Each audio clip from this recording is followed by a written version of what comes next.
En réalité, il n'y a que pensée pure. Pour produire ce monde, nous avons dû le projeter à partir de notre pensée.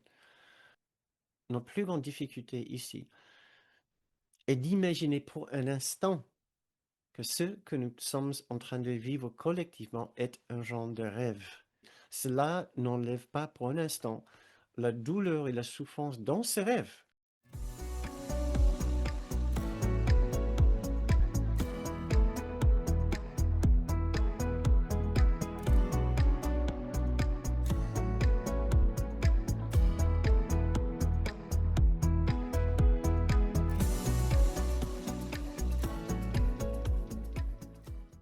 Bonsoir et bienvenue à notre séance sur les leçons 14 et 15. Nous continuons à travailler sur notre perception, sur notre compréhension du monde.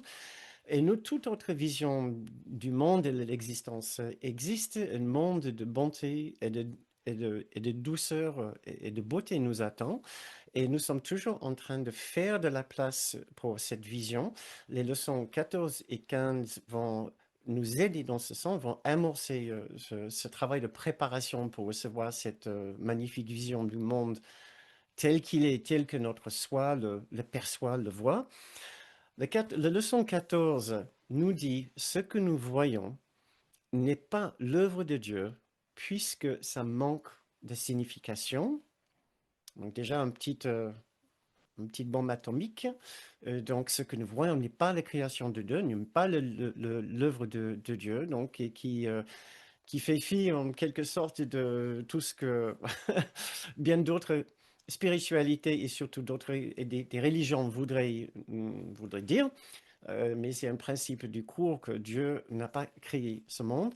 La leçon, nous allons discuter. Dans la leçon 15, nous comprenons que ce que nous voyons est ce que nous avons projeté de notre esprit sur le monde. En fait, déjà, le monde est une projection et la façon dont nous comprenons le monde est notre projection aussi. Donc, dans la leçon 14, nous comprenons que ce que nous voyons n'est pas l'œuvre de Dieu. Dans la leçon 15, nous comprenons que ce que nous voyons, en quelque sorte, est notre œuvre, puisque c'est la projection de nos pensées. Donc, dans ces deux leçons, nous entamons un grand travail métaphysique. On peut dire que c'est une soirée un peu explosive métaphysiquement. Donc, je vous invite à vous accrocher un petit peu. Je vais, on va parler de la stratosphère de la métaphysique, mais sachez que l'idée du cours n'est jamais de nous faire pratiquer sur ce niveau-là, même si effectivement c'est dans ce sens-là que nous allons en parler, que Jésus en parle dans ces deux leçons. Dans son ensemble, globalement, le courant ne nous demande pas de nier la réalité de ce monde, euh, mais du tout. Au contraire, notre travail, c'est spécifiquement de regarder ce que nous voyons très clairement et d'observer nos réactions. Mais nous allons en parler, c'est un sujet important ce soir. Très bien, voici la leçon 14. Dieu n'a pas créé un monde insignifiant. Donc, celle-ci est en quelque sorte la suite logique des leçons précédentes qui nous ont fait comprendre que ce monde manque totalement de signification ou de sens propre, de sens inhérent. Euh, et pour aller plus loin, nous voulons comprendre que puisque ça manque de signification, cela ne peut pas être la création ou l'œuvre de Dieu sur seul ce que Dieu crée a de la signification. Donc, ce monde n'est pas de Dieu, puisqu'il n'y a pas de signification. Ça semble peut-être un peu théorique pour l'instant, mais au fur et à mesure que nous étudions déjà les leçons dans le livre d'exercice, mais le cours en général dans nos parties texte, nous allons comprendre à quel point cette idée est importante. Euh, Puisque nous allons voir peut-être avec ces exercices comment nous cherchons toujours à donner un sens et une signification et une importance et une interprétation à ce monde qui insidieusement va simplement servir les buts de notre ego, ce qui est d'exister dans un monde qui considère réel. Et donc, c'est très important de revenir à ce principe qui dit que ce monde n'a pas de signification inhérente et donc nous devons chercher ailleurs que là où nous avons toujours cherché et trouvé un sens, une interprétation, une perception à ce monde. Mais encore, ce n'est pas le moment d'aller trop profondément dans cette idée-là. Cette première leçon, donc, de ce soir, cette leçon de 14 contient donc 4 messages principaux. Ce monde n'est pas divin, il ne vient pas de Dieu. Il n'est pas réel puisque seul ce que Dieu crée existe.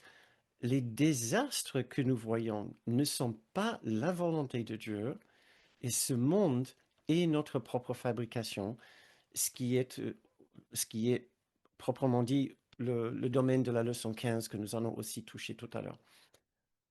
Quelques mises en garde avant de commencer, parce que cette leçon peut être aussi facilement être interprétée par notre ego à sa guise.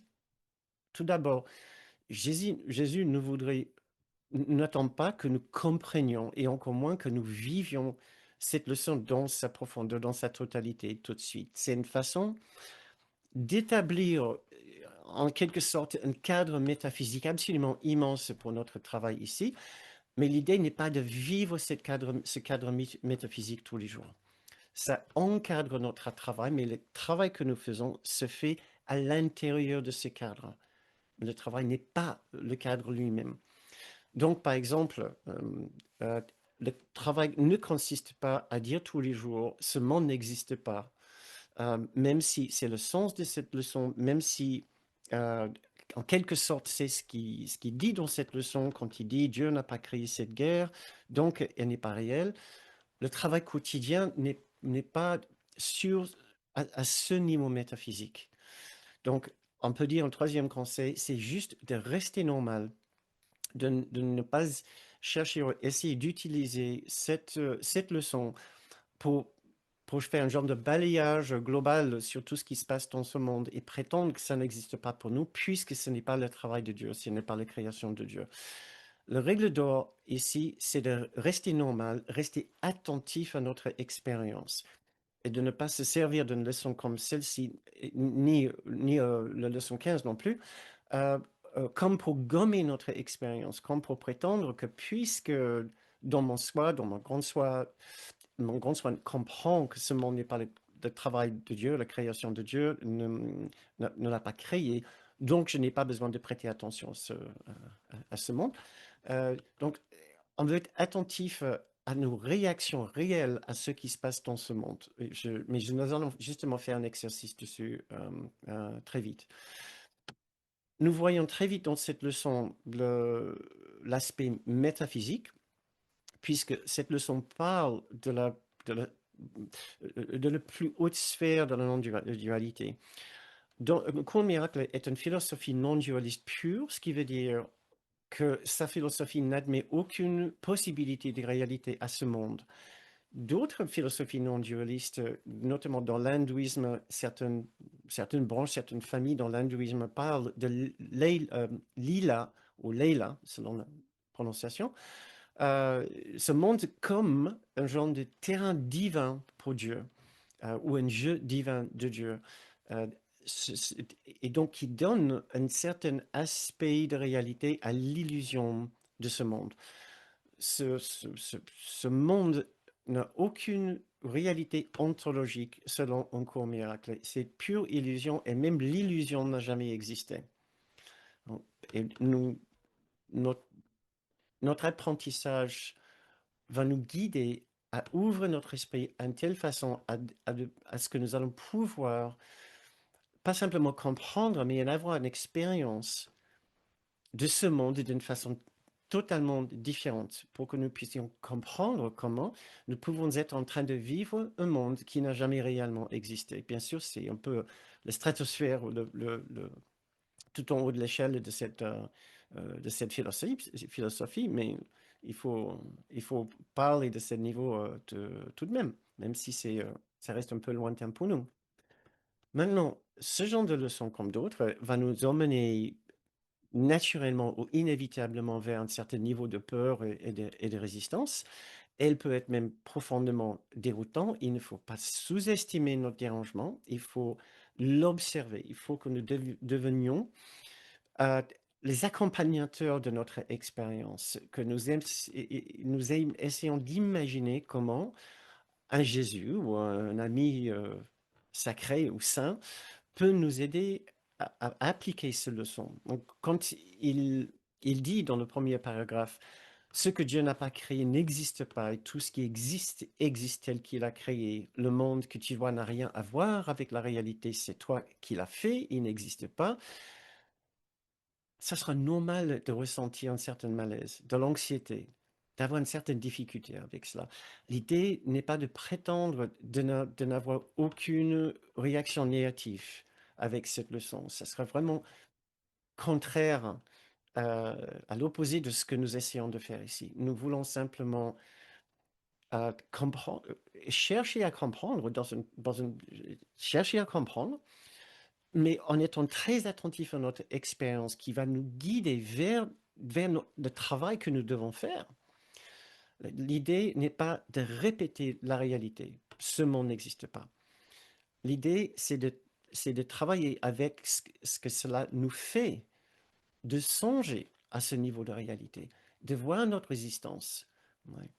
Euh, Cela va produire de la peur. Il en parle dans le troisième paragraphe. Les premières étapes de cet échange qui peut véritablement être appelé le salut peuvent être assez difficiles, même assez douloureuses. Certaines d'entre elles te mèneront directement dans la peur. On peut se poser des questions. Pourquoi est-ce que ça fait autant peur?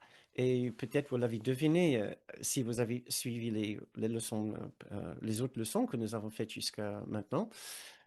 Euh, Curieusement, ça ne nous fait pas si peur que cela de penser que tout ce dont il parle ici, les guerres, les accidents d'avion, les désastres quelconques, cela ne nous fait pas si peur que ça, de penser que cela existe. Pourquoi? Parce que dans ce monde-là, déjà, on le trouve familier. Et dans ce monde-là, si ces catastrophes existent, moi, j'existe. Je peux exister dans un monde où de telles choses existent. Je ne le trouve pas forcément confortable. Ça ne me plaît pas personnellement, mais je ne le trouve pas spécialement dérangeant à un niveau existentiel ou métaphysique ou ontologique.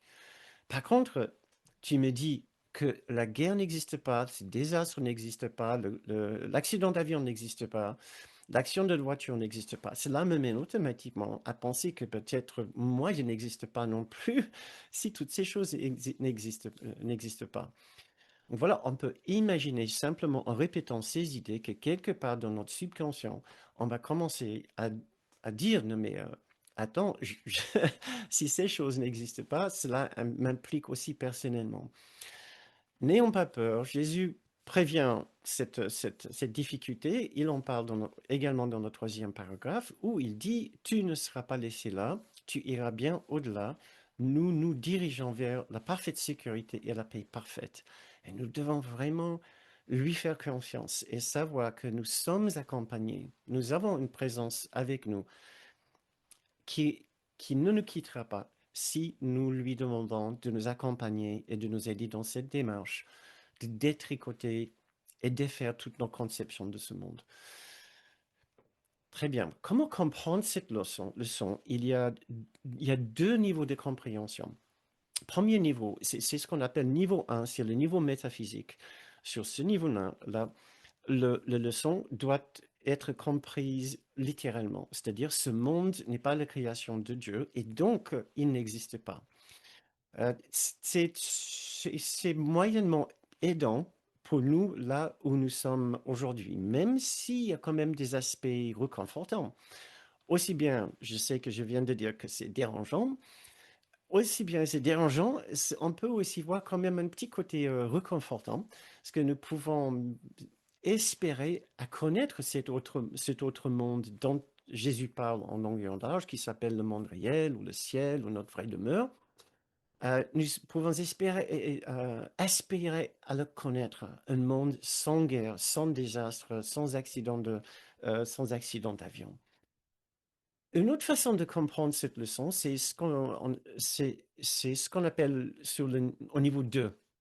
Au niveau 2, c'est une fois que nous avons accepté la séparation et nous nous trouvons ici, nous essayons de travailler avec les symboles de ce monde euh, et de poser, de trouver une nouvelle interprétation pour pour donner un sens aux symboles que nous voyons ici. Donc, on peut constater qu'il se passe des choses ici. Ce n'est certainement pas une question d'éviter ce qui se passe ici. C'est simplement, donc, c'est simplement que le sens que nous avons donné à ces choses n'est pas le sens que leur avons toujours donné. Donc, cette leçon peut aussi nous emmener et être comprise sur ce niveau-là. Elle n'est pas réelle. Je peux comprendre ce que je vois autrement. Au lieu de juste balayer et dire ça n'existe pas, je n'ai pas besoin de prêter attention à cela, on peut l'utiliser pour dire, ben, tiens, il y a peut-être une autre façon de le comprendre parce que je vois quelque chose, je vois un accident, je vois une guerre, je vois une famine. Quelle est la réaction?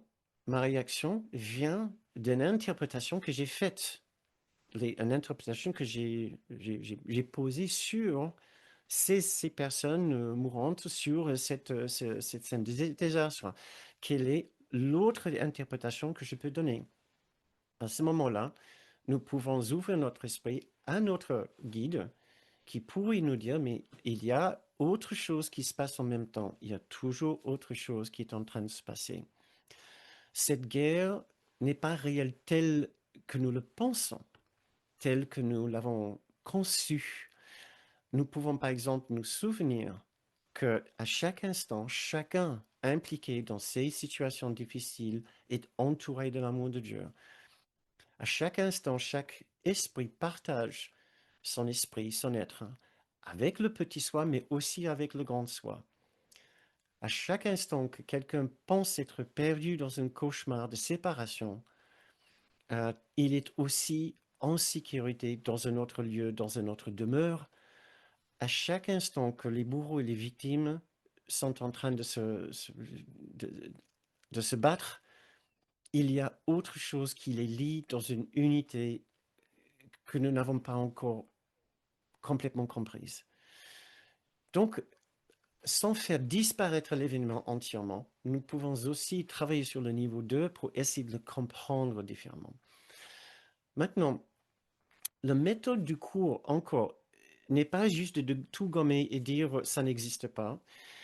Nous voulons, et Jésus nous donne une indication de ce que c'est cette méthode dans le paragraphe 3 quand il dit l'idée d'aujourd'hui est une autre étape pour apprendre à lâcher prise des pensées que tu as écrites sur le monde et avoir la parole de Dieu à leur place. Donc il parle ici d'une lâcher prise que nous pouvons dire doit être lente et progressif. Et notre idée ici est de voir par exemple, avec une leçon telle que celle-ci, la réalité, niveau 1, la réalité métaphysique, puis notre expérience, et de voir le décalage entre les deux.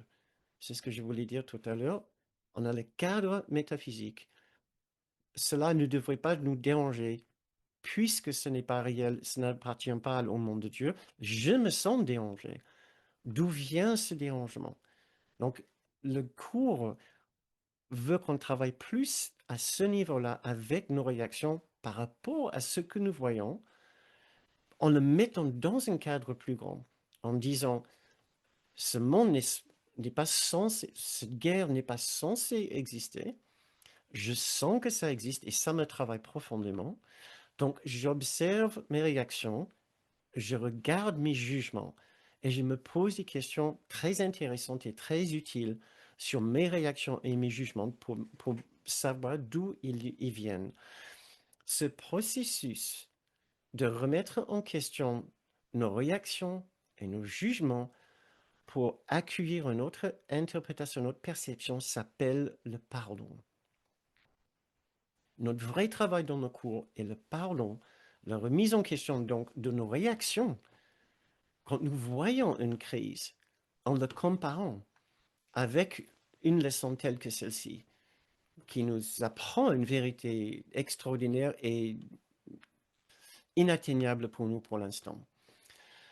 Maintenant, pour la vraie pratique de cette leçon, dans le paragraphe 4, Jésus voudrait qu'on dise que Dieu n'a pas créé cette guerre, donc elle n'est pas réelle. Dieu n'a pas créé cet accident d'avion, donc il n'est pas réel. Ce n'est pas des phrases anodines. Elles peuvent nous heurter, elles peuvent nous choquer. Euh, donc, un petit exercice pour nous, si vous voulez bien participer, c'est partager avec nous, ou juste réfléchir, si vous regardez ceci en replay, à vos réactions quand vous réfléchissez aux guerres, aux catastrophes, aux accidents qui se produisent dans ce monde. Quelle est votre réaction? Encore, au lieu de juste le gommer, on comprend ce que Jésus veut qu'on fasse, mais on veut rester attentif à nos expériences, à nos réactions. Quelle est votre réaction quand vous écoutez, par exemple, que les événements qui viennent de se dérouler depuis 10 jours dans le Moyen-Orient n'ont pas été créés par Dieu, donc elles ne sont pas réelles. Ils ne sont pas réels en parlant de ces événements. Ou en pensant à toute autre chose. Quelle est votre réaction réellement quand vous entendez ce genre d'idée?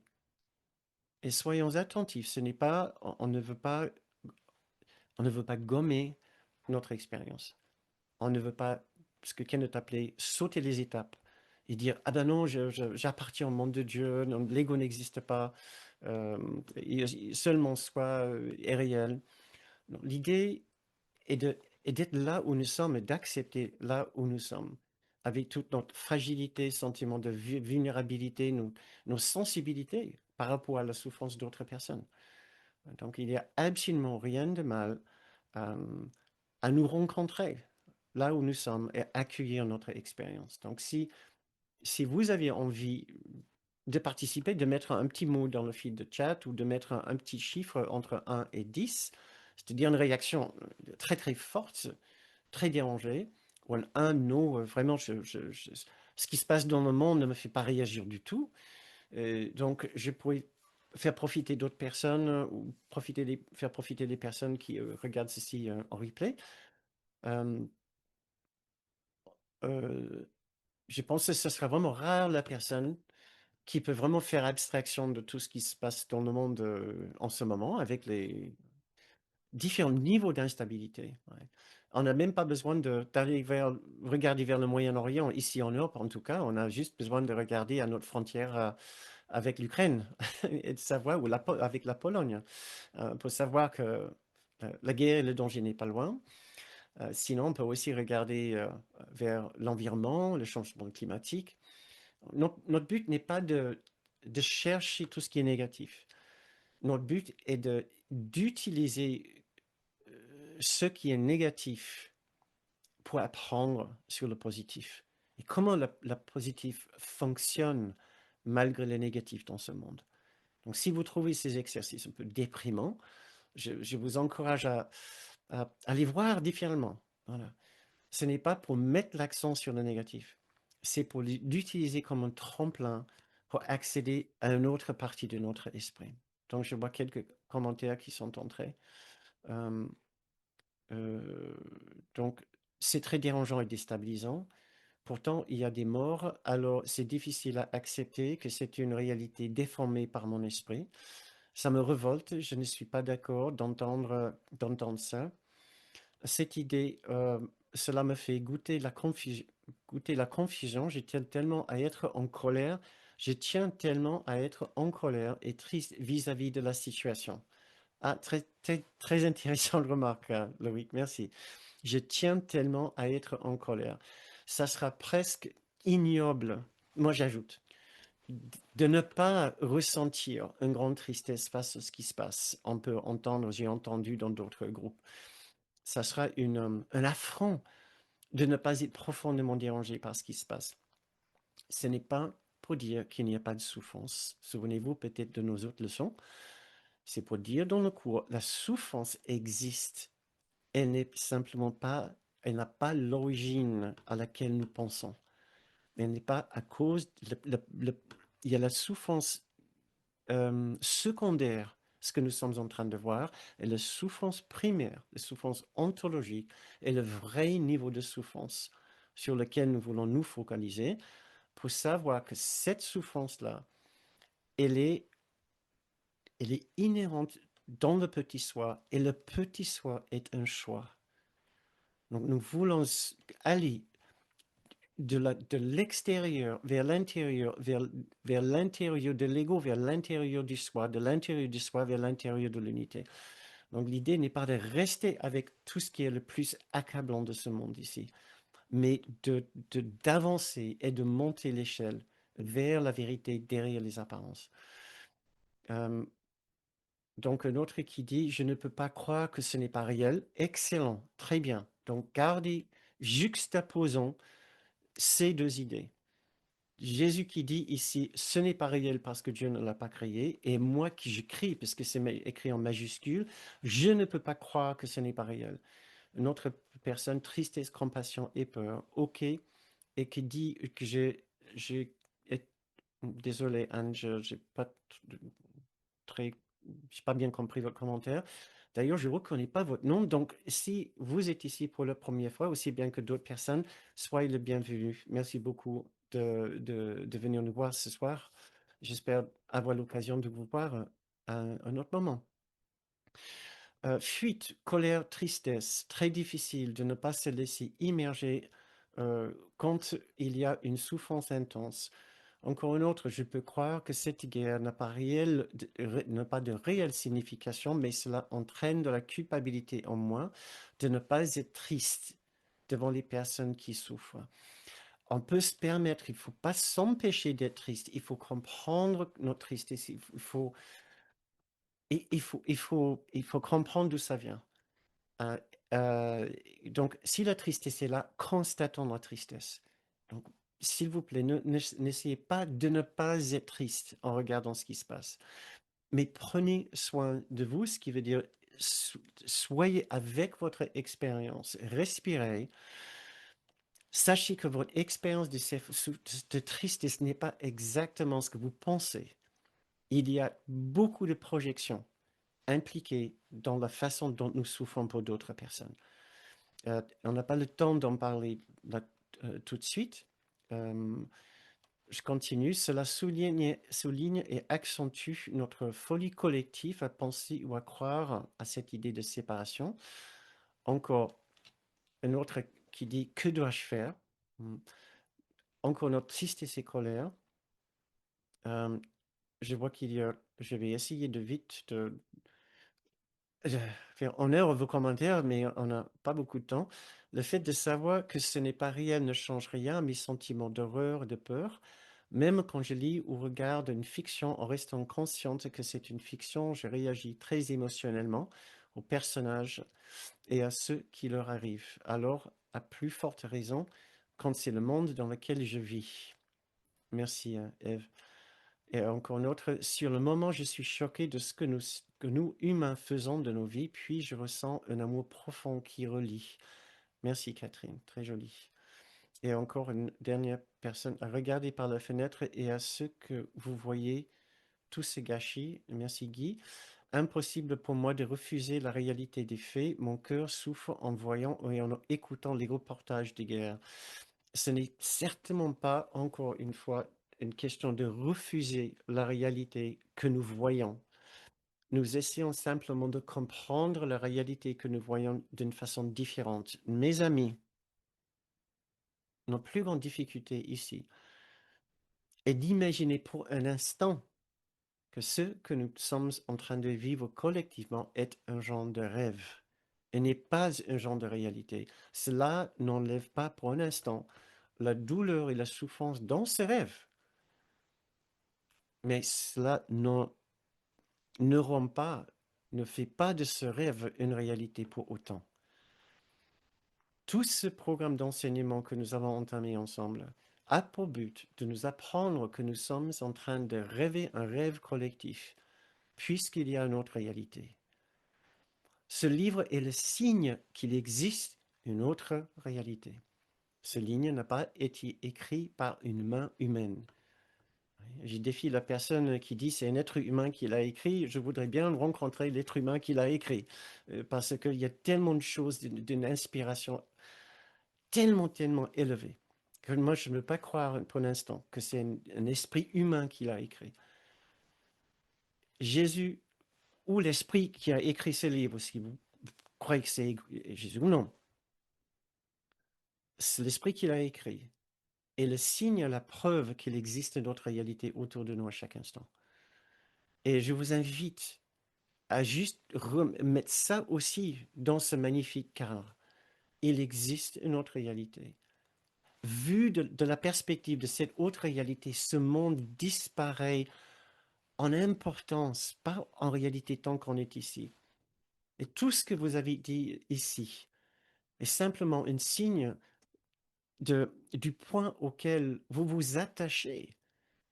Je m'inclus aussi au point auquel je m'attache. Nous nous attachons à ce qui se passe ici, mais nous nous attachons à ce qui se passe ici parce que nous sommes attachés à cela.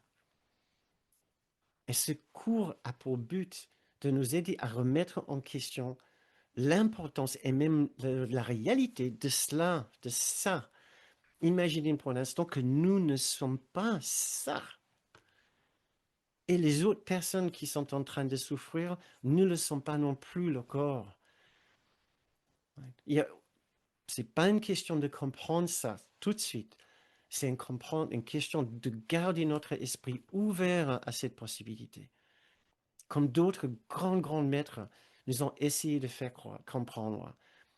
Du côté de l'Orient, les, les Sri Ramanahashi, les Nisargadatta, les Nim Karoli Baba, l'Orient, particulièrement l'Inde, a connu beaucoup de très grands sages qui ont pu nous aider à comprendre que notre expérience humaine nous trompe. C'est tout ce que j'ai su essayer de faire avec cette leçon. Donc, je vous invite à réfléchir à tout cela. On va devoir avancer un peu. Et pour faire la petite transition vers ce que on va juste parler quelques minutes pour les expérimenter, faire la transition pour finir cette partie de cette leçon. Je voulais vous lire un petit passage de la leçon 99 que je trouve aussi très touchant. Inébranlé, le Saint-Esprit regarde ce que tu vois, le péché, la douleur et la mort, le chagrin, la séparation et la perte. Or, il connaît qu'une chose doit encore être vraie. Dieu est encore amour, et cela n'est pas sa volonté. Dieu est encore amour, et cela n'est pas sa volonté. Donc, je vous invite à méditer cette idée, ces mots. Quand vous voyez ces scènes qui vous déroutent, qui vous font souffrir autant, comme je me les répète aussi, parce que moi aussi, je suis profondément dérangé et je dois aussi faire l'effort pour garder mon esprit ouvert tout comme vous. Donc, nous pouvons nous accompagner dans cette démarche en essayant de faire confiance de plus en plus à notre guide. Et surtout quand nous lisons des paroles comme celle-ci, qui sont signes qu'il y a autre chose, si nous nous laissons toucher par ces paroles. Très bien. C'est tout ce qui est nécessaire pour une première pratique de cette leçon. Maintenant, pour les étudiants expérimentés, nous n'allons pas avoir beaucoup de temps ici, parce que je tiens aussi dans cette séance complète à regarder la leçon 15. J'avais envie de vous inviter à aller encore plus loin et de contempler la possibilité que l'idée que si les choses dont Jésus parle ici dans cet exercice, la guerre, l'accident d'avion, le désastre, ces choses ne sont pas réelles parce que elles ne sont pas la création de Dieu, alors cela veut dire que bien d'autres choses ne sont pas réelles non plus. Euh, nous pouvons regarder le passé. Nous pouvons regarder les désastres passés au lieu de juste regarder les désastres présents. Nous pouvons regarder vers le Bataclan, Charlie Hebdo, Deuxième Guerre mondiale, Première Guerre mondiale, la Révolution française, toute la période de la Renaissance, toute la période de l'Empire romain, de la Grèce antique, de l'Égypte antique, en remontant dans le temps, vers les périodes néolithiques. Réfléchissons à toutes ces différentes périodes que nous avons établies comme tellement importantes et tellement réelles. Remontons encore plus loin vers la naissance de cette planète, la naissance de notre système solaire, vers la naissance de cet univers. Une explosion de proportions absolument incommensurables, inimaginables, le Big Bang.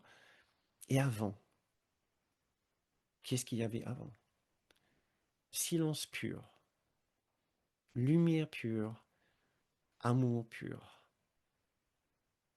Et c'est ce que c'est la réalité toujours. Ce qu'il y avait avant le Big Bang est toujours la réalité maintenant. Donc cela vaut vraiment la réflexion, la contemplation, la méditation pour inclure pour les étudiants qui ont déjà fait cette leçon une fois, qui reviennent dessus, pour l'approfondir. Je vous invite à mettre bien d'autres événements, bien d'autres périodes, bien d'autres faits de ce monde et périodes de ce monde dans ce panier de tout ce que Dieu n'a pas créé. Et essayer de voir que de ce monde dans sa totalité n'est pas l'œuvre de Dieu et donc ce n'est pas réel. Comme pour chaque cours, nous avons préparé une fiche pratique pour accompagner cette leçon.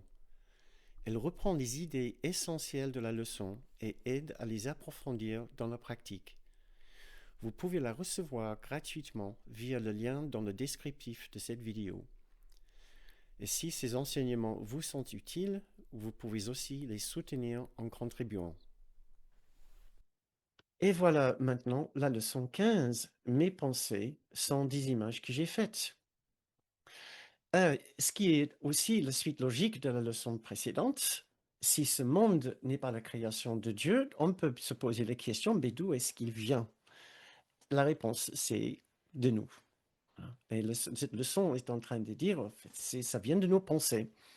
Ce monde est une image que nous avons faite. Mes pensées sont des images que j'ai faites telles que ce monde dans sa totalité.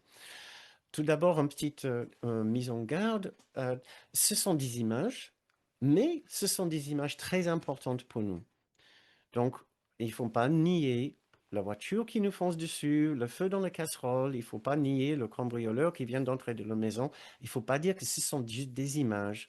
Il faut faire attention à ces images comme si ce sont de la réalité et comme si elles ont une réalité objective. Et il vaut mieux qu'on fonctionne comme des gens normaux pour encore un bon bout de temps. Même si sur un arrière-plan, on veut essayer on veut commencer le processus à comprendre ce qui se passe ici sur sur un autre niveau. Euh, donc, Jésus, dans ce message, dans cette leçon, veut qu'on comprenne littéralement que ce sont des images. Nous pouvons trouver un petit rapprochement, peut-être hésitant avec la physique quantique, parce que dans la physique quantique, on apprend que la réalité autour de nous est un genre de champ de probabilité de particules quantiques, et ce qui fait que ces particules quantiques qui se trouvent à différents endroits en même temps se coalescent, s'effondrent pour former un objet objectif devant nous. C'est l'interaction avec un point d'observation ou avec un observateur, avec un instrument d'observation. Donc, on ressent quand même un peu dans le physique quantique que ce sont des images autour de nous qui existent par une interaction entre un genre de, de, de champs dans on ne sait pas quoi, de choses qui sont pas matérielles, qui ne se sont pas matérialisés avant une interaction avec un point d'observation ou un observateur. Nous voulons aller bien sûr plus loin dans le cours pour comprendre que même ce que nous voyons autour de nous n'est une illusion, mais même le champ quantique lui-même est aussi une illusion. Cela devrait nous rendre un petit peu anxieux de savoir que les objets autour de nous n'ont pas tout à fait un sens ou une réalité matérielle et objective telle que nous avons toujours conçu, puisque ce sont des projections de notre pensée. Donc, soyons rassurés, soyons accompagnés par notre guide qui nous dit, ben, c'est inconfortable, mais c'est juste pendant le temps que nous nous habituons à ce genre de pensée un peu étrange, et tout deviendra plus clair après. Deux messages importants dans cette leçon. Effectivement, il veut, avec ce message, avec cette leçon, secouer notre concept d'un monde extérieur, objectif et matériel. Il veut aussi commencer le processus à basculer notre attention du monde vers nos pensées, si ce travail n'a pas été déjà fait par d'autres leçons. Parce que si le monde que nous voyons est le résultat de nos pensées, cela nous incombe, ou ça serait simplement intelligent, de commencer à porter plus d'attention à ce qui est en train de se passer ici, dans notre fonctionnement intérieur, que sur le monde. Comment est-ce que nous pouvons comprendre cette leçon? D'où est-ce que cette idée, son idée vient ici? C'est parce que l'origine, avant le Big Bang, comme nous avons, comme nous avons vient d'entendre dans la leçon 14, avant le Big Bang, il n'y avait que unité pure. Ce qui a brisé l'unité pure, ce qui a semblé briser l'unité pure, c'est la pensée de la séparation. La pensée de la séparation euh, était imprégnée d'une charge, euh, la pensée de séparation est une pensée d'avoir voulu briser l'unité, la fracasser entièrement pour que nous puissions exister individuellement et indépendants de l'unité. C'était une pensée d'une grande, grande violence. Le résultat de cette violence qui est restée dans notre esprit, c'est que nous avons cherché à fuir le danger qui était présent dans notre esprit. Ce monde qui produit par le Big Bang est le résultat de ce désir, de ce besoin de fuir l'unité que nous avons cru devenue une menace, un genre de Dieu enragé qui voudrait nous tuer pour notre crime. Euh, En réalité, il n'y a que pensée pure. Pour produire ce monde, nous avons dû le projeter à partir de notre pensée. Tout ce que nous voyons autour de maintenant, collectivement, sont des objets, les planètes et les objets sur cette planète sont des images que nous avons fabriquées à partir de notre esprit. Donc là, il y a un sens collectif à cette leçon. Un sens individuel à cette leçon, c'est que tout le sens que nous donnons à chaque objet vient de notre propre pensée. Nous avons fait cela comme une défense pour fuir ce que nous pensions était le menace venant de l'unité venant de Dieu, et aussi pour jouer tous nos jeux de culpabilité et d'individualité ici, mais premièrement comme une défense. Nous ne voulions plus penser à retourner à l'unité ou au danger de l'unité, au danger de Dieu. C'est pour cette raison-là que nous avons rendu et que nous rendons les choses autour de nous de plus en plus réelles, pour nous empêcher de voir à l'intérieur de l'esprit où nous allons trouver la pensée de séparation avec son lot de culpabilité. C'est la raison pour laquelle nous insistons autant sur les objets autour de nous comme les véritables objets objectifs avec leur propre existence indépendante de notre pensée. nous n'aimons pas trop l'idée d'imaginer que ces objets sont juste la projection de notre esprit. Nous avons envie, voire besoin, notre ego, de penser que nous vivons dans un monde d'objets objectifs qui ont leur réalité indépendante de nous. Selon le cours, ce n'est pas le cas.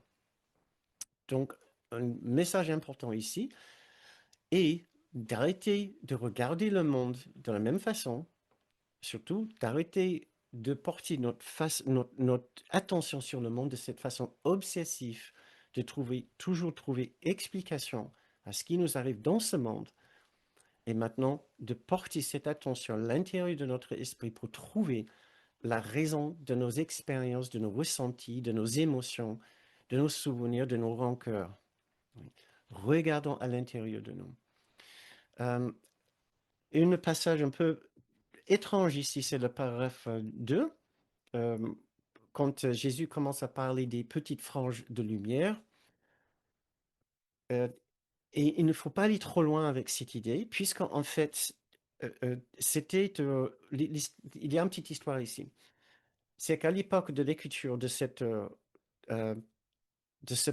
passage, Bill et Ellen, les auteurs du cours, avaient un ami avec lequel qui suivait un petit peu leurs activités avec le cours, qui lui commençait à connaître des épisodes, de voir des petits franges de lumière autour des objets. Jésus, il a inclus, inclus ce petit phénomène très personnel à cette personne dans cette leçon, mais ce n'est pas vraiment intentionné pour tout le monde. L'intention n'est pas, certainement pas, de nous inciter à chercher ces épisodes lumineux avec des objets autour de nous.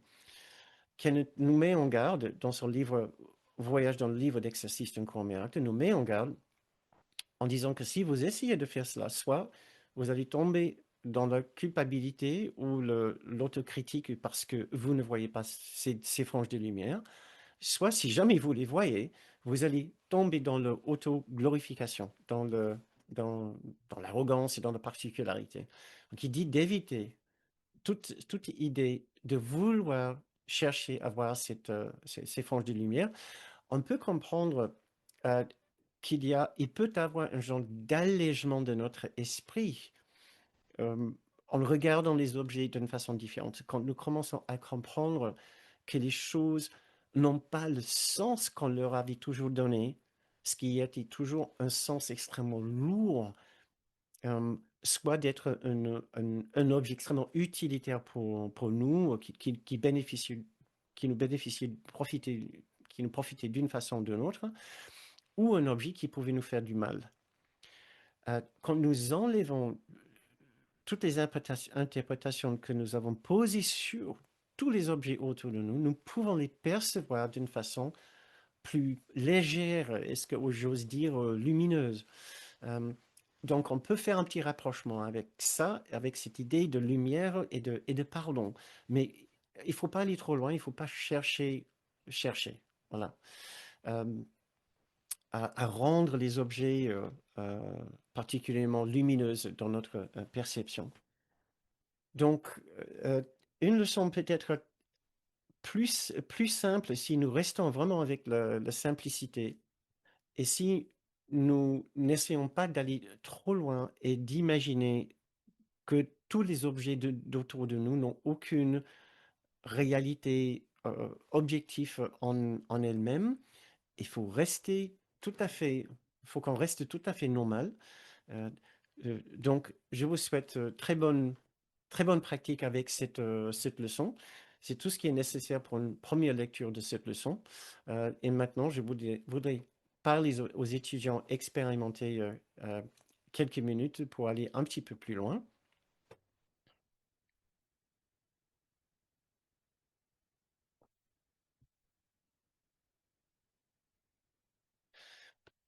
Jésus dit dans cette leçon, je pense que c'est la première phrase, il dit, c'est parce que les pensées que tu penses penser t'apparaissent comme des images que tu ne les reconnais pas comme n'étant rien.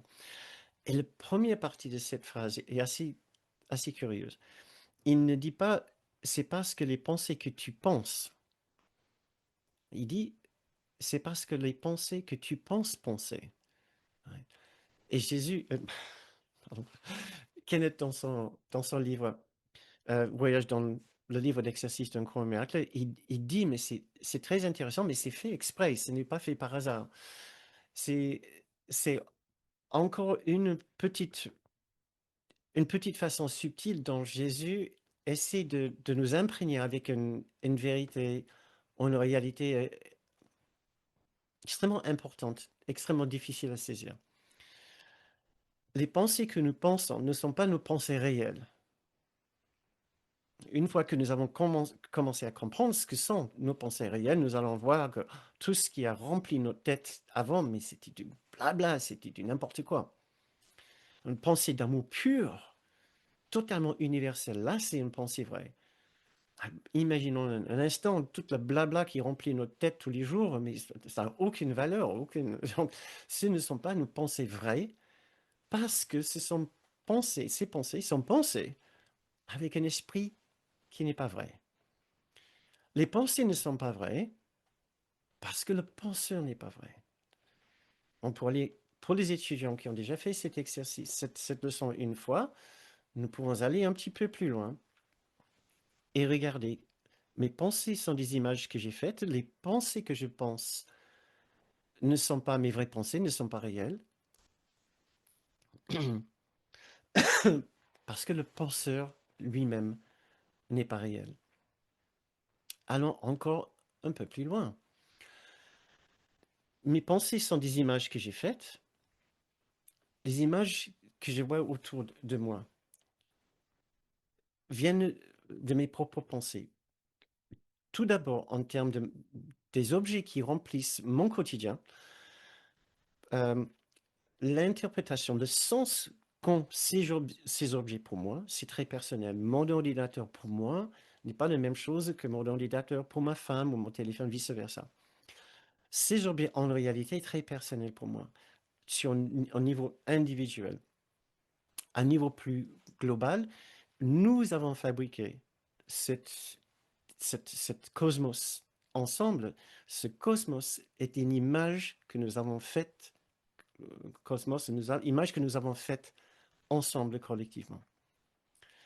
Donc j'ai envie de vous inviter à réfléchir plus profondément à, à tout ce que vous voyez ici, parce que dans cette leçon, Jésus nous invite dans le quatrième paragraphe, euh, il dit applique-la, cette leçon à tout ce que tu vois autour de toi, en nommant chaque chose et en laissant ton regard se poser sur elle en disant ce ou cette chose est une image que j'ai faite.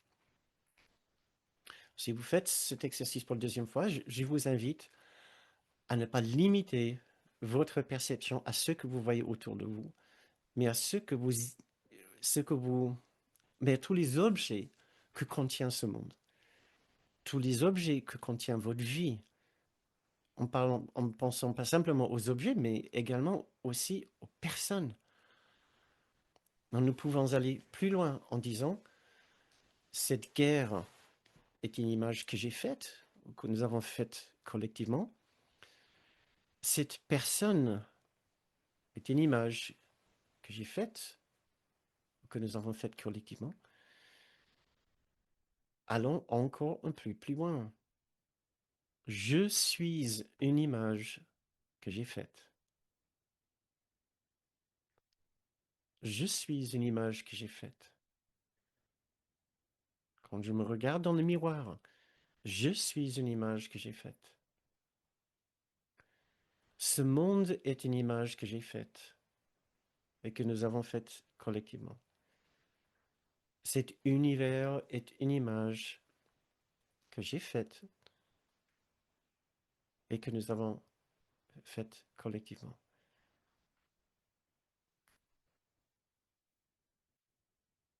Je voudrais vous inviter à faire une petite méditation sur cela, si vous voulez bien. On peut fermer les yeux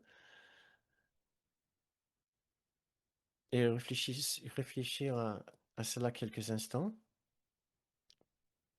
Et je vais finir cette méditation avec la lecture de la leçon 264, je suis entouré de l'amour de Dieu, qui sera une très belle façon d'arrondir et de finir cette séance sur ces deux leçons ce soir, puisque ça parle spécifiquement du temps qui disparaît et ce lieu qui devient une croyance insignifiante quand nous nous sentons entourés de l'amour de Dieu. Donc si vous avez envie de fermer vos yeux avec moi quelques instants,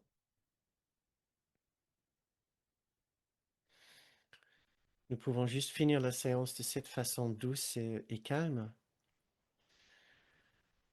en nous souvenant des paroles de Jésus dans cette leçon, quand il nous invite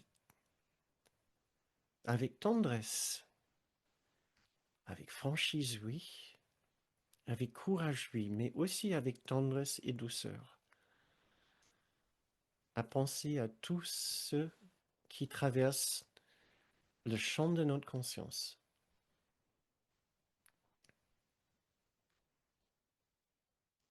en disant que tous ces objets, toutes ces personnes n'ont pas la réalité que je leur ai donnée. Elles sont encore réelles pour moi dans ma perception et dans mon expérience. Mais je suis en train d'apprendre qu'elles n'ont pas entièrement cette réalité que je leur ai donnée.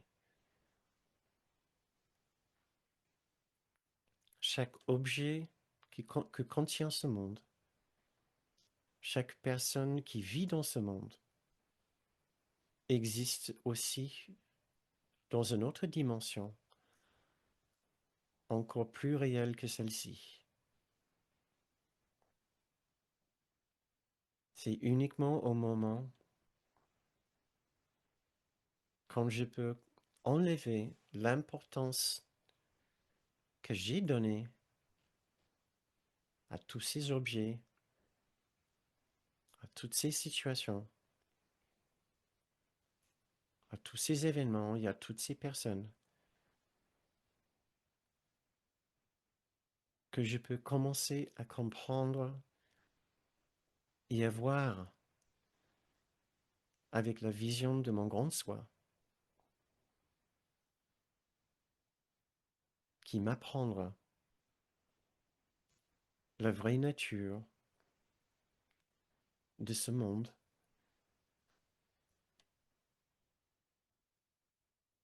et la réalité de notre véritable demeure.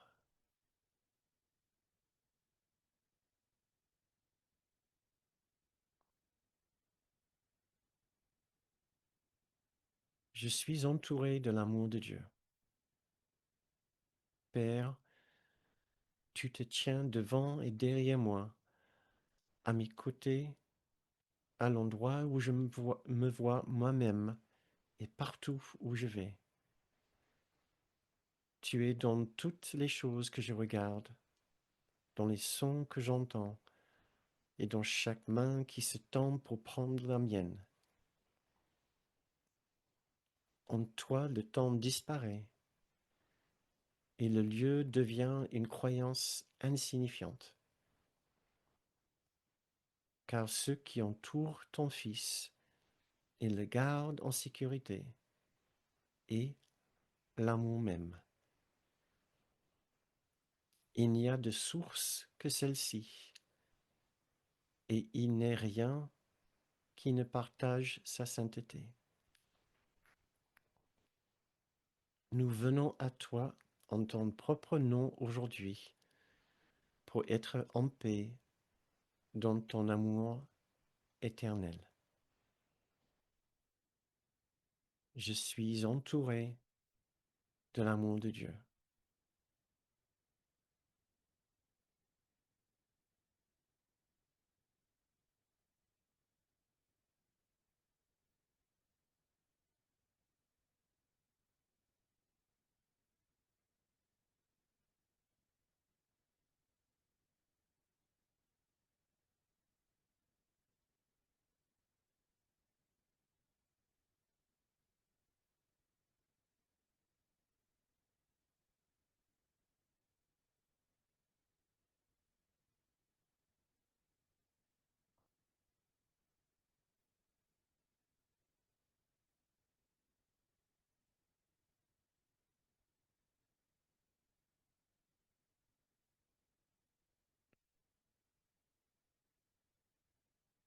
Pensons encore au message de cette magnifique méditation. Je suis entouré de l'amour de Dieu. Encore quelques instants.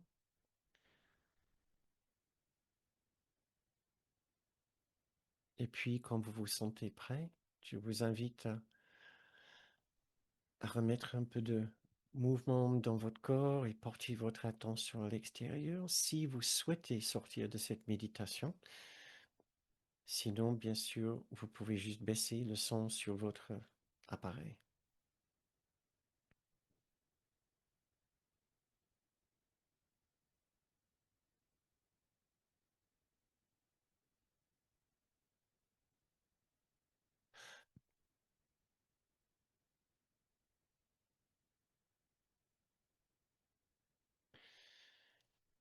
Merci beaucoup d'être venu. Si vous devez nous quitter maintenant, merci encore d'avoir participé avec nous ce soir. Votre présence fait toujours une différence, c'est toujours précieuse. Donc, merci.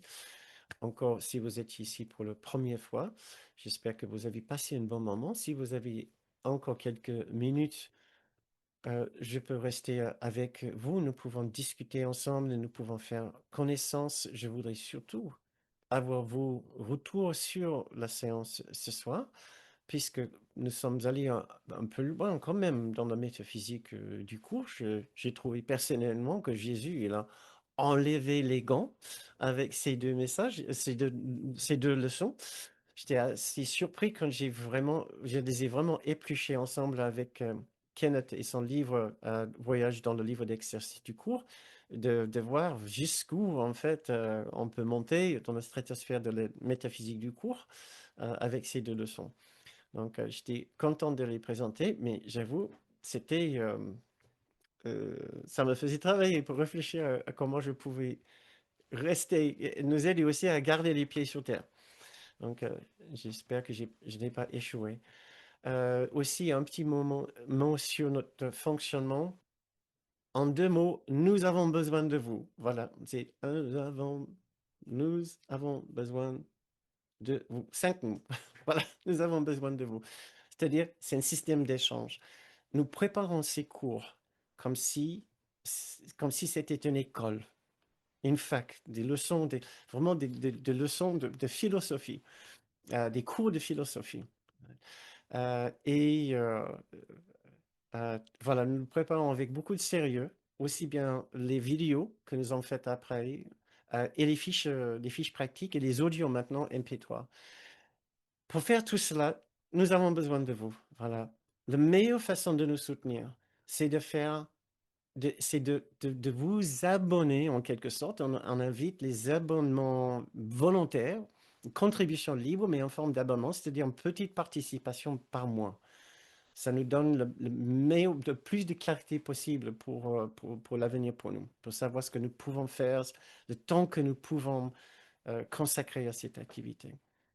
Ce que vous pouvez organiser, vous pouvez faire en allant sur notre site bernardgrom.com où vous trouverez l'onglet Contribuer. Pas besoin des grandes sommes, mais juste les petites sommes mensuelles pour chaque cours, pour chaque séance, pour chaque semaine, pour les vidéos, pour les cours, pour les fiches, pour les audios, etc. Pensez à un équivalent de je ne sais pas quoi. Mais voilà, nous vous encourageons vraiment à faire ce petit geste et de trouver une façon de participer. Ça nous aiderait vraiment beaucoup à savoir comment nous consacrer cette activité. Parce que j'avoue que ce nouveau programme nous demande beaucoup plus de temps. Voilà. Qui enlève des autres activités que nous essayons aussi de faire. Très bien, merci, merci beaucoup. Hum, Merci bien sûr infiniment à ceux qui contribuent déjà, à nos soutiens, à nos contributeurs.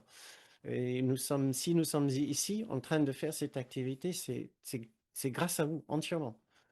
Sans vous, on ne sera pas là. Euh, Suzanne qui dit vraiment pas facile d'expliquer tout ça. Merci, merci Suzanne.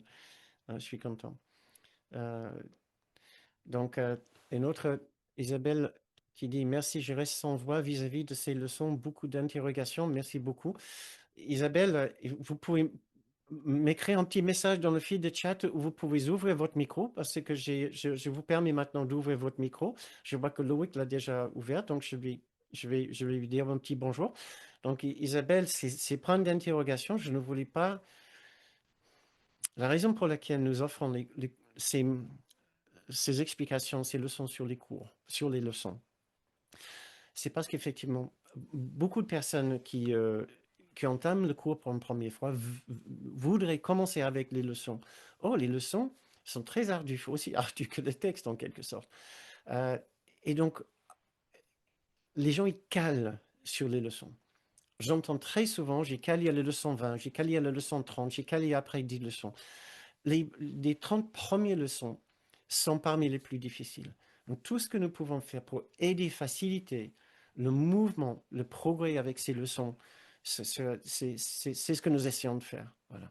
Donc, je vous invite vraiment sincèrement à nous faire un petit retour sur ces difficultés. Donc, je vois que Loïc, tu étais là, je pense. Oui, je vois que Christine est aussi là. Bonsoir Loïc. Ouais, bonsoir Bernard. Tout d'abord, merci pour tout ton travail. Je prends conscience que enfin, j'ai bien conscience que c'est un travail de titan. Justement, ce qui me questionne, c'est, tu vois, quand tous ces leçons, toutes ces premières leçons, elles déstructurent bien toute toute notre façon d'être au monde. Ça déstructure complètement notre personnalité. Euh, Parfois, ça peut être un peu angoissant. Et je me demande comment tu fais pour rester engagé dans la vie. Par exemple, moi, je pourrais avoir une tendance de fuite, c'est-à-dire Mm. de vouloir m'endormir face à tout ça, tellement ça paraît vertigineux. Et c'est comment se tenir face à ce vertige Mhm. euh, en restant engagé dans la vie. OK. Parce que quand on prend conscience, pour faire quoi, quand on prend conscience que tout n'a aucun sens, on a le sens que ce qu'on lui donne, enfin on a le sens qu'on donne au monde, du coup, rien n'a de sens. Comment rester engagé dans la vie? OK. Je me demande si j'avais pas mis un petit mot par rapport à ça. Peut-être je l'ai pas souligné assez. Le monde a un sens. Le monde a une signification, mais elle n'est pas celle que notre ego lui a donnée. Et c'est tout le sens du pardon. Donc, il y a une richesse absolument extraordinaire Mm. à regarder autour de nous. Il y a une autre façon de garder nos yeux vraiment fixés sur ce que nous voyons, ne pas nous détacher, ne pas nous décrocher, mais de le voir d'une façon complètement différente. Quand on comprend que ce qui nous dérange n'est pas ce qui est en train de se passer, mais ce que notre ego est en train de faire avec ce qui est en train de se passer. Les gens Mm. souffrent, les gens meurent, les gens sont torturés, oui, mais il se passe aussi autre chose. En même temps, chacun est accompagné à chaque instant par une présence qui l'aime tellement profondément que si seulement l'esprit de la personne pouvait se retourner vers ce guide, cela l'apaiserait immédiatement et y vivre ces circonstances épouvantables d'une façon beaucoup plus apaisée et calme. Et il y a des moines bouddhistes au Tibet qui ont terriblement souffert aux mains des Chinois, qui ont fait preuve d'exactement cela. De comment il est possible de souffrir d'une façon atroce physiquement, mais pas mentalement et psychiquement et spirituellement. Donc, il se passe autre chose chaque fois quand nous voyons les gens souffrir. Cela n'est jamais pour diminuer le niveau de souffrance tel que la personne le vit dans sa pensée, dans son esprit.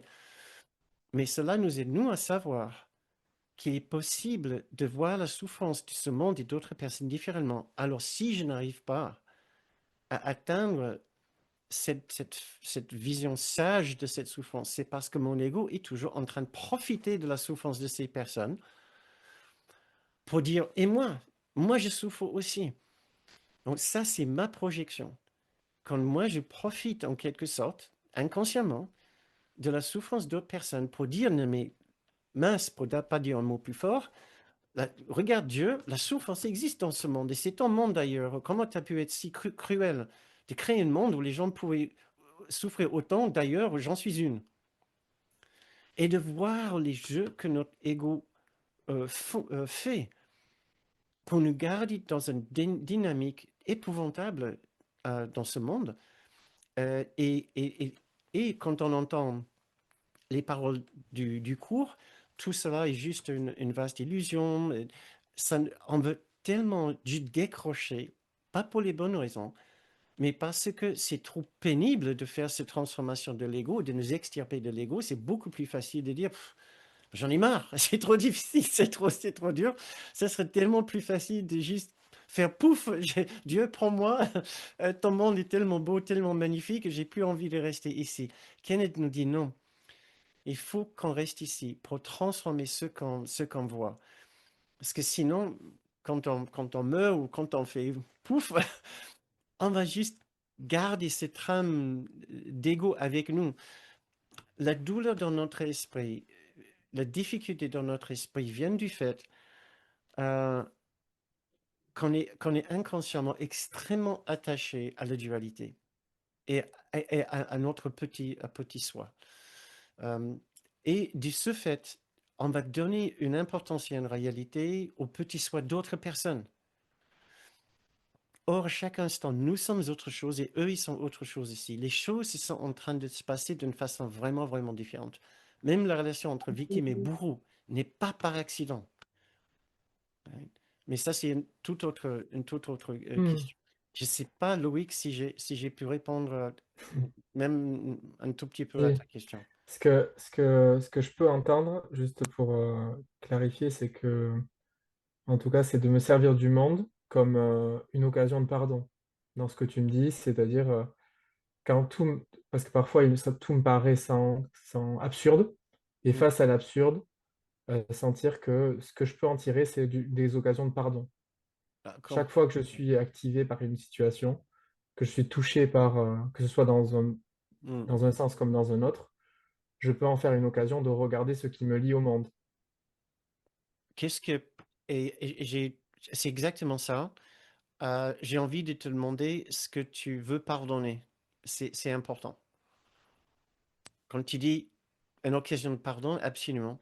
Si c'est pour pardonner les bourreaux, c'est pour Non, non, pour pardon. pardonner mon lien au monde, Pardon? pour pardonner mon lien au monde, mon attachement au Pour ton monde. lion, d'accord.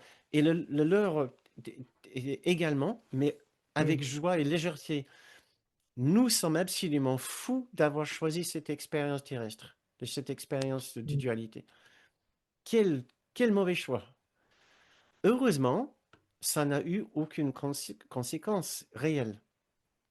Heureusement, comme Kenneth nous disait, nous sommes tous toujours dans nos grands fauteuils au ciel, simplement en train de regarder sur nos tablettes un monde dans lequel il se produit telle ou telle chose. Ah, regarde-moi, là, c'est moi en 2026, quand j'ai vraiment souffert aux mains de cette personne.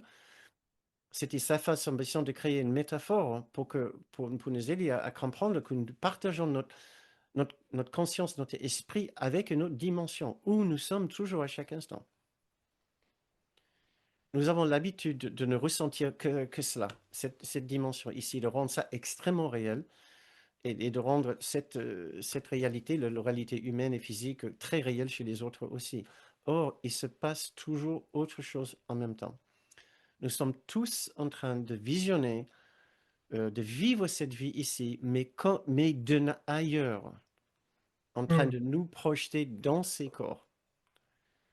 Et cela, tout cela peut nous aider à radoucir notre expérience et nous aider à trouver la joie, même en étant ici, dans ce monde de fous, de savoir qu'à chaque instant, nous sommes aussi dans le jardin d'Éden, au ciel. Tu as C'est- lu mon livre? Oui, bah, j'y pensais fortement. Ouais. J'allais t'en parler, j'allais dire, ben, dans ton livre, tu expliques bien Ouais, euh, c'est la quand tu scène es à la fin. endormi là-haut et que tu es en train de Exactement. rêver.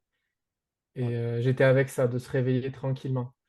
Mais je trouve que c'est ce que tu viens de décrire à l'instant, c'est vraiment un exercice d'équilibriste entre Ah oui, être complètement. engagé dans la vie illusoire Mm. tout en se désengageant.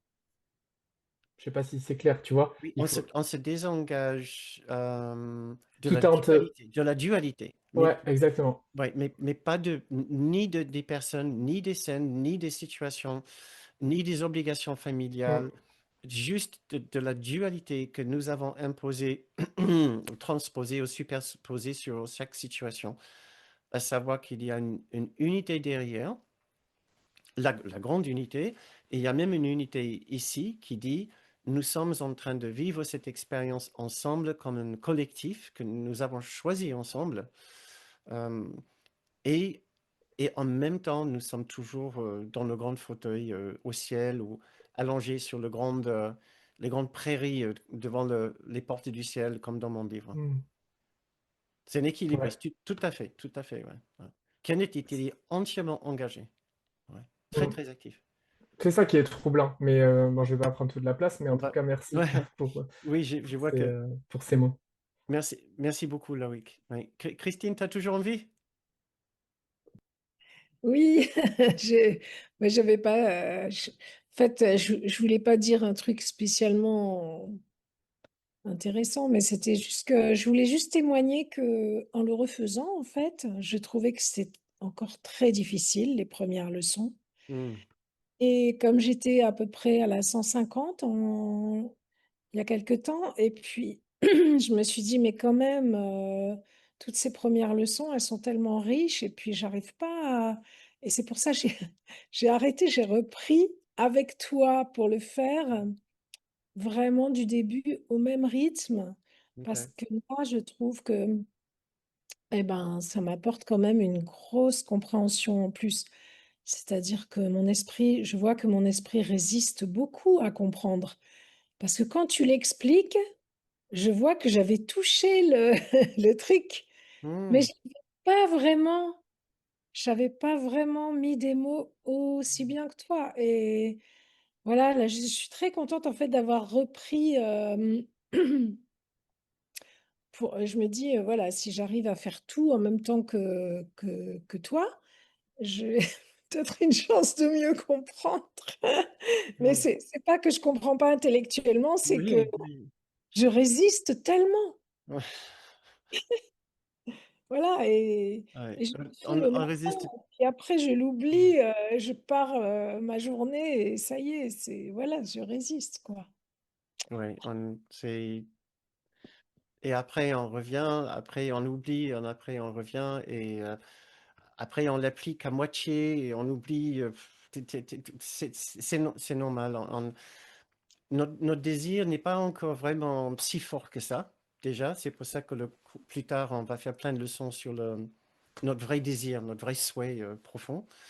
Euh, Notre désir n'est pas encore vraiment assez grand pour nous porter peut-être plus loin. Parce il faut presque vouloir, vouloir ne plus être la personne et l'esprit qu'on pense être.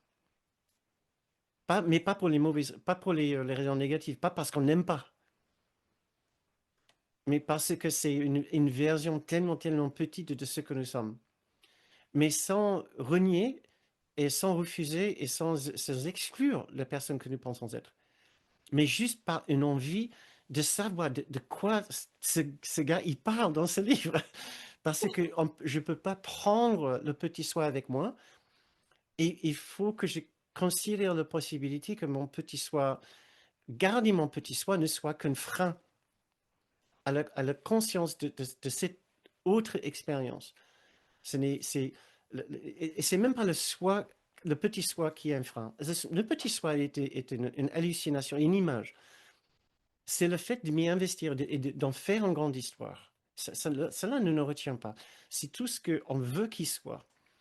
Donc, vouloir autre chose plus que je vouloir être, je veux être moi-même. C'est même difficile d'en parler. Mais, euh, mais, euh, mais oui, on est vraiment là-dedans avec ces premières leçons. C'est pour ça que je suis des fois un peu surpris par Jésus, sa manière pédagogique de faire avec ses premières leçons. Je trouve que il va un peu loin. Mais en Mmh. même temps, il nous dit de ne pas en faire une grande histoire. Il nous dit carrément, tu vas pas les comprendre, c'est pas grave. Il faut juste les faire. Ça me gêne un peu de les faire dans ce programme, de les faire de cette façon un peu intense. Quand lui, il dit de ne pas les faire trop, de ne pas les approfondir trop, et j'ai l'impression que je vous fais faire cela. Et ça me gêne un petit peu. Donc j'ai dit, bon, la personne qui sent que ça va trop loin, elle va savoir qu'il faut pas trop insister. Faut arrêter. Euh, mais bon, en même temps, je regarde Ken, je fais que le travail de Kenneth. Je dis, bah, si Kenneth, il en parle avec autant de profondeur, pour quelque part, ça doit être autorisé, autorisé. Parce qu'il va encore plus loin que moi. Ouais. Et je ne peux pas tout dire dans ces leçons en un temps limité. Mais donc, merci moi aussi pour ton retour. Je ne sais pas s'il y a autre chose que tu voudrais. Ah non, c'est super, merci beaucoup. Hein. Ok. Merci Bernard. Merci, merci beaucoup, Christine. Merci. Euh, et j'essaie juste de voir s'il n'y a pas eu d'autres messages ou commentaires même. Euh, et si, et si vous avez, et s'il y a une autre personne, euh, je sais qu'il y avait Isabelle, vous avez dit que vous avez des interrogations par rapport à cette séance. Je ne sais pas si vous avez envie de me faire un petit mot dans le fil de chat. Vous pouvez aussi m'écrire personnellement si vous ressentez le besoin à notre adresse accueil un cours en miracle en France.com.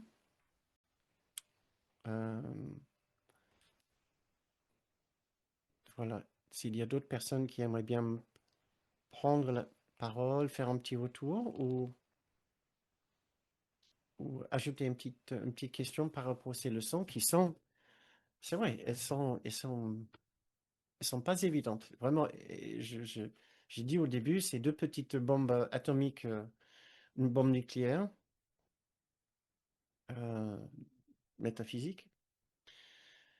Très bien, très chers amis. Ben, je pense que c'est très calme. Finissons peut-être cette séance sur cette note calme. Finissons peut-être avec une relecture de cette magnifique leçon. Je peux vous relire cela et ça peut être notre petite méditation de fin, après lesquelles on peut juste dire nos au revoir tout doucement. On peut brancher nos micros et nous faire nos au revoir pour dire nos au revoir pour cette semaine. Leçon 264, je suis entouré de l'amour de Dieu. Père, tu te tiens devant et derrière moi, à mes côtés, à l'endroit où je me vois moi-même et partout où je vais. Tu es dans toutes les choses que je regarde, dans les sons que j'entends et dans chaque main qui se tend pour prendre la mienne. En toi, le temps disparaît et le lieu devient une croyance insignifiante. Car ceux qui entourent ton Fils et le gardent en sécurité et l'amour même. Il n'y a de source que celle-ci, et il n'est rien qui ne partage sa sainteté. Nous venons à toi en ton propre nom aujourd'hui, pour être en paix dans ton amour éternel. Je suis entouré de l'amour de Dieu.